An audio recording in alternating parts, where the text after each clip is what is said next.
नमस्कार. मी अरविंद विठ्ठल कुलकर्णी. अधोरेखितचा आजचा विषय आहे वनारी अंजनी सुता रामदूता प्रभंजना. मित्रांनो, घरातील वडीलधारा माणूस अधूनमधून आपल्या मुलांची बारीक चौकशी करत असतो. त्यांचा नोकरीधंदा, व्यापार उदीम कसा चालला आहे, घरातल्या त्यांच्या बाकीच्या लोकांशी त्यांचे संबंध कसे आहेत, कमी जास्त त्यांना काय हवं आहे, प्रकृती वगैरे सर्व, आणि कान उघाडणी करत असतो. ते जर चुकत असतील तर तो सांगतो, कारण त्याच्याकडे अनुभव असतो. त्यांनी प्रत्यक्ष जीवन व्यवस्थितपणे जगलेलं असतं.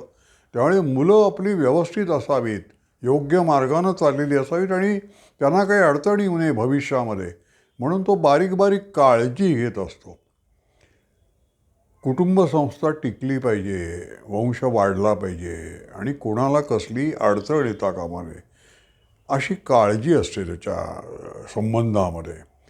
मोदी तेच करतायत. पंतप्रधान नरेंद्र मोदी पहा, काल आता नौदलाच्या एका कार्यक्रमामध्ये, म्हणजे युद्धनौका, विनाशिका, पाणबुडी जलावतरण करण्याच्या निमित्तानं ते मुंबईत आले होते.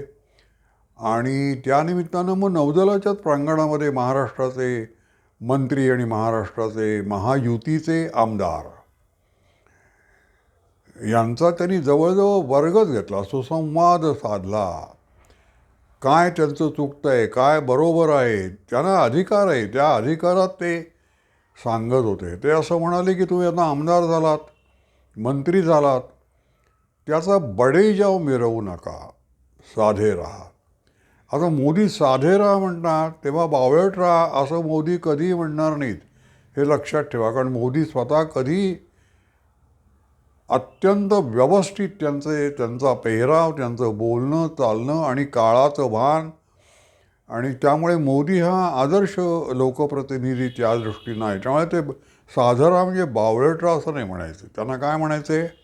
साधरा याचा अर्थ सध्या तुम्ही मालक म्हणून वावरताय लोकांमध्ये, ते तुम्ही सेवक म्हणून वावरा. मोदी स्वतःला प्रधान सेवक म्हणवतात, प्रधानमंत्री नाही. आणि सेवकाचा आपला आदर्श आहे श्री हनुमान.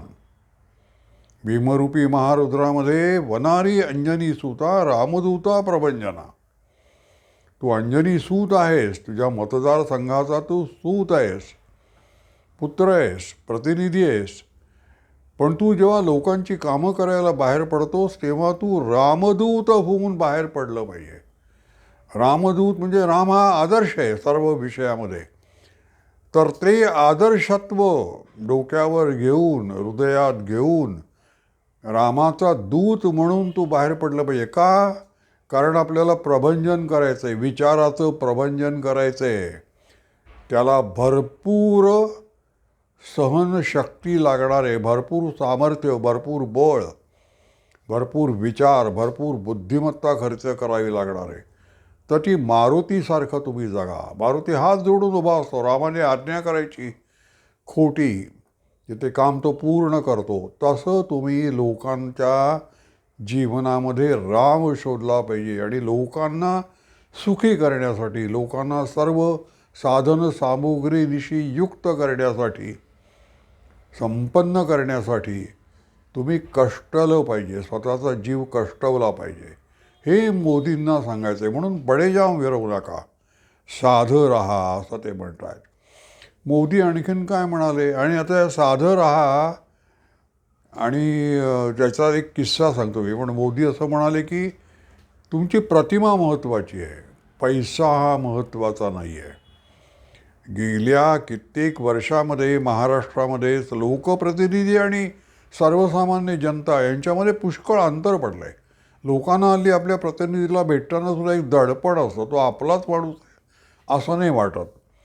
तो भरपूर एक कोणीतरी मोठा श्रीमंत आहे, त्याच्या राहणीमानासाठी आपल्या राहणीमानात इतका फरक आहे की त्याच्या घरी जायचं कसं, हाच एक दडपण असतं, हे दडपण असतं.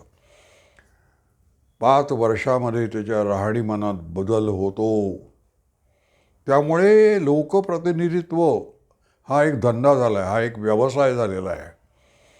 लोकप्रतिनिधी होण्याच्या पूर्वीचं त्याचं जीवनमान आणि नंतरचं याच्यामध्ये पुष्कळ अंतर पडतं, आणि ते सामान्य माणसाला कळतं, तर ते सामान्य माणूस आणि लोकप्रतिनिधी याच्यात जे अंतर पडलेलं आहे ते मोदींना कमी करायचं आहे.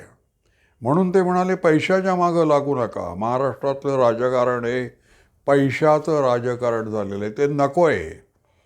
आपली प्रतिमा स्वच्छ, आपण रामदूत आहोत, ही आपली प्रतिमा असली पाहिजे, हे मोदींना सांगायचं आहे.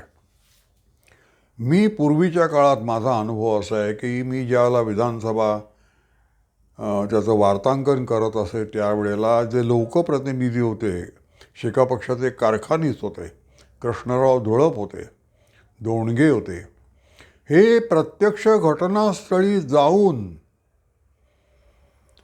आपल्या डोळ्यांनी पाहून त्याच्यावर आधारित प्रश्न विचारत असत, लक्षवेधी सूचना विचारत असत. त्यामुळे त्याचा ताजेपणा होता, त्याला एक यथार्थता होती, अचूकपणा होता. आजचे जे लोकप्रतिनिधी आहेत ते वर्तमानपत्रातल्या बातम्या वाचून प्रश्न विचारतात, मंत्र्यांना अडचणीत आणण्याचा प्रयत्न करतात. त्यामुळे त्यांचं ज्ञान हे असते परस्ते असतं, स्वतः मिळवलेलं ज्ञान नसतं. हा मोठा फरक आहे. संसदीय जीवनपद्धतीमध्ये सुद्धा मोठा फरक आहे की हल्ली सर्व प्रकारच्या सवलती प्रवासाच्या असूनसुद्धा लोकप्रतिनिधी करायला हवा तेवढा प्रवास करत नाहीत. जिथे टी व्ही जाणार आहे तिथे फक्त ते जात असतात. बाकी टी व्ही जात नसेल तिथे जाण्याचा ते आळस करतात.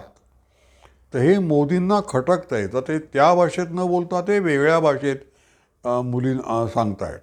मोदींनी आणखीन काय सांगितलं पहा. मोदी म्हणाले, तुमच्यापैकी किती जणांना मुली आहेत आणि त्या 20 वर्षाच्या आसपास आहेत, त्याने हात वर करा. काय याचा अर्थ? मोदींनी इतकं कौटुंबिक विषयामध्ये लक्ष घालायचं कारण काय? कारण ज्या मुली आहेत 20 वर्षाच्या आसपास, त्या झपाट्यानं आधुनिक जगात प्रवेश करतायत.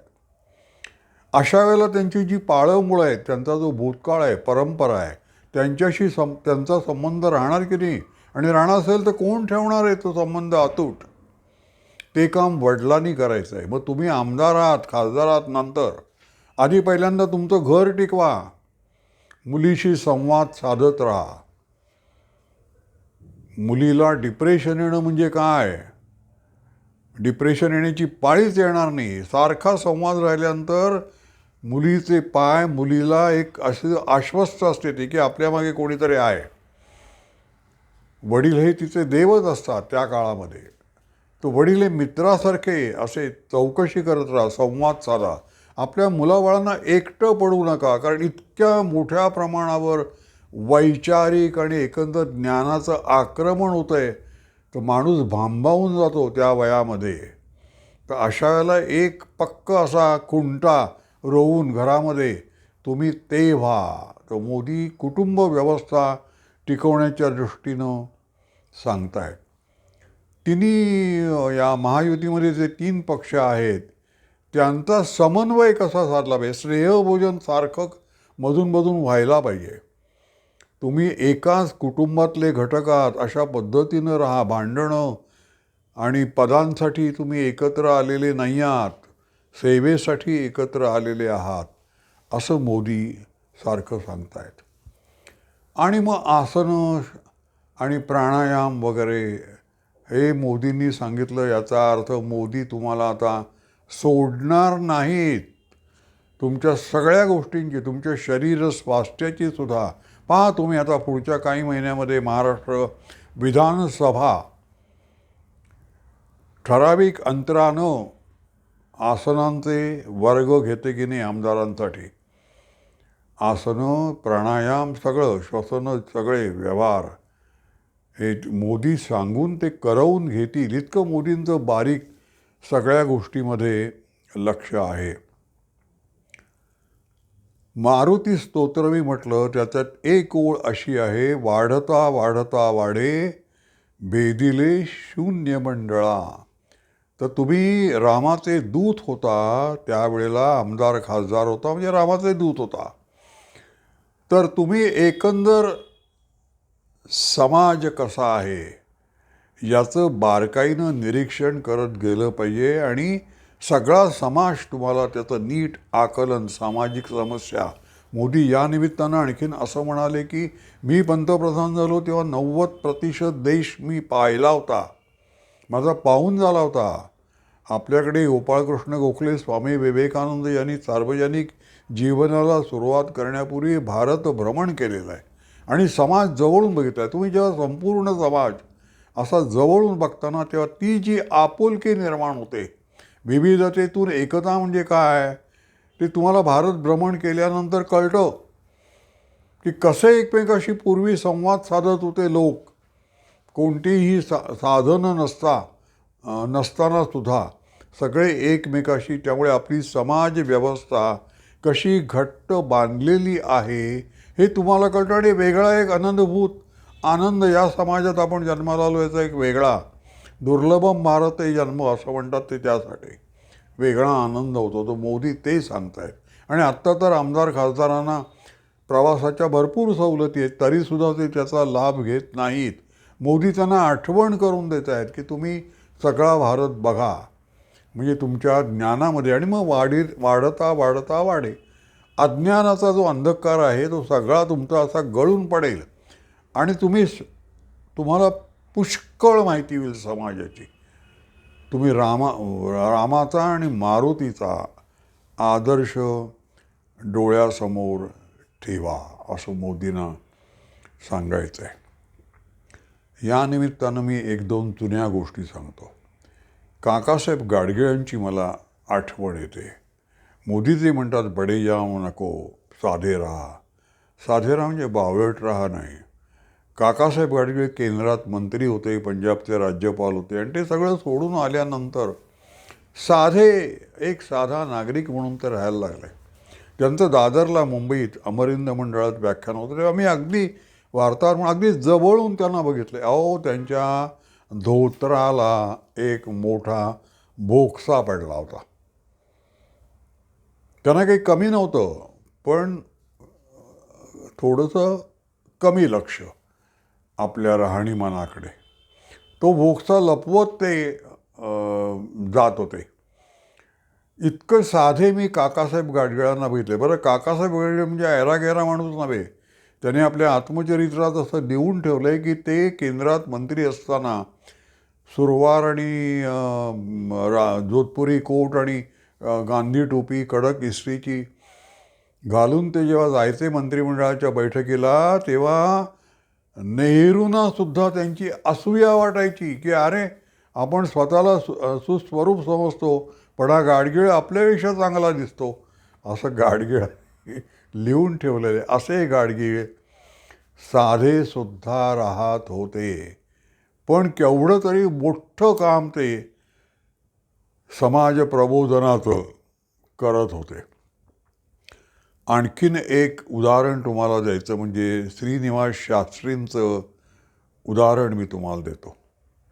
श्रीनिवास शास्त्री हा अतिशय मोठा विद्वान, गोपाळकृष्ण गोखल्यांशी समकालीन आणि नेमस्त आणि किती विद्वान. तर इंग्लंडमध्ये चर्चिलशी बोलताना त्यांनी चर्चिलच्या इंग्रजीच्या चुका काढल्या आहेत असं सांगितलं जातं. तर ते एकदा मुंबईमध्ये सावरकर सदनात सावरकरांना भेटायला आले होते आणि बोलता बोलता ते म्हणाले, मिस्टर सावरकर, तुम्ही बॅरिस्टर होतात, खोऱ्यानं पैसा ओढला असतात, वकिली केली असती तर कुठून तुम्हाला बुद्धी झाली आणि देशसेवा करायचं तुम्ही ठरवलं. अंदमान काय, मार्सेलिसची उडी काय, आणि आज मी तुमच्या घरी येऊन बघतोय किती साधे राहता तुम्ही, कसं काय तुम्हाला हे जमतं. सावरकर हसले आणि म्हणाले, साधा कुठे राहतोय, अंदमानपेक्षा अधिक सोयी सवलती माझ्या घरात आहेत. याचा अर्थ काय होतो? सावरकरांनी सुद्धा आपल्या मनात खूणगाड बांधली होती की जर आपल्याला देशसेवा करायची असेल तर आपल्या प्रारब्धामध्ये अंदमानच आहे. सावरकर सदन आपण बांधू आणि तिथे आपण राहू हे त्यांनी मनात धरलेलं सुद्धा नव्हतं. तो आदर्श आजच्या लोकप्रतिनिधींनी, आपल्याला जर लोकांची सेवा करायची असेल तर आपल्याला खूप कष्ट घ्यावे लागतील, बौद्धिक आणि शारीरिक दोन्ही. हा आदर्श आपण डोळ्यासमोर ठेवला पाहिजे. मित्र, आणखीन एक मला सांगायचं म्हणजे काल माझ्या व्हिडिओमध्ये मी जलावतरण ही युद्धनौका, विनाशिका, पाणबुडी वगैरे असं म्हणण्याऐवजी जलार्पण असं म्हटलं. ते आज एका प्रेक्षकांनी माझ्या लक्षात आणून दिलं आहे की ते जलावतरण. मला जलावतरण शब्द माहीत होता, हल्ली आठवत नाहीत आयत्या वेळेला प्रश्न. आता आज तो सैफ अली खानवर हल्ला झाला आहे, त्यानिमित्तानं मी हे खान किती, तर तो शाहरुख खानचं नाव मला आठवेना. आत्ता येता येता मला आठवलं. तर असं थोडंसं विस्मरण होतं. पण ते हे ज्यांनी माझ्या लक्षात आणून दिलं की जलार्पण नाही जलावतरण, त्याचं नाव सप्रे आहे मला वाटलं. सप्रे आहे असं मी वाचलं आणि मला बरं वाटलं. एक सप्रे नावाचे माझे चांगले मित्र होते, आंतरराष्ट्रीय कीर्तीचे होते बरं का. कामगारविषयक प्रश्नांचा त्यांचा अभ्यास होता आणि इंटरनॅशनल लेबर ऑर्गनायझेशनमध्ये भारताचे प्रतिनिधी म्हणून ते जात असत आणि आमच्या पार्ल्यात राहत असत. मला जेव्हा जेव्हा काही महत्त्वाचं बोलायचं आहे मित्राशी म्हणून कोणाशी तरी, तर मी सप्र्यांशी बोलत असो. त्या सप्र्यांचा पुन्हा एकदा बऱ्याच काळाने माझा संबंध आला सप्रे या आडनावाशी. मला खूप बरं वाटलं. असंच तुम्ही मला वेळोवेळी जर काही चुकत असेल तर सांगत जा. माझा व्हिडिओ आपल्याला आवडला असेल तर लाईक करा, शेअर करा आणि सबस्क्राईब करा. धन्यवाद.